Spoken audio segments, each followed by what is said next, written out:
Hey everyone! Welcome back to my channel. In this video, we're diving into some of the latest technologies helping the maritime industry comply with marine environment protection regulation. With increasing environmental concerns, innovative solutions are emerging to ensure cleaner and more sustainable oceans. So, let's explore some of them.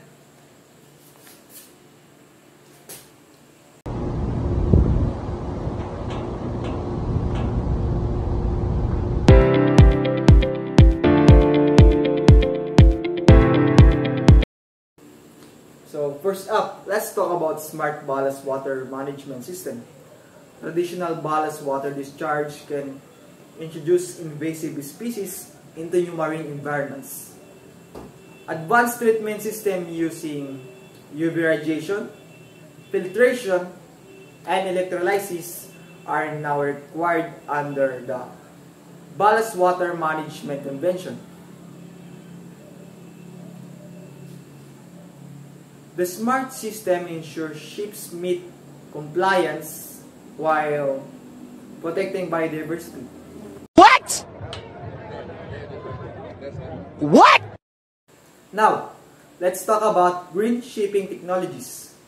Many shipping companies are adopting alternative fuels like LNG and hydrogen, as well as wind-assisted propulsion. What? Another one. Wind-assisted propulsion systems to reduce emissions. Exhaust gas cleaning systems are scrubbers, help ships comply with MARPOL Annex 6 by reducing sulfur emission. These innovations are helping the industry transition to cleaner operations.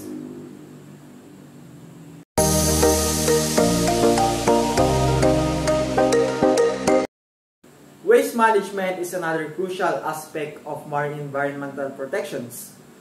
Ships are now equipped with automated waste segregations and recycling systems to ensure proper disposal. Compliance with MARPOL Annex 5, which regulates waste discharge at sea, is easier with this automated system. Sustainable shipping is the way forward. Technology is playing a vital role in protecting our oceans.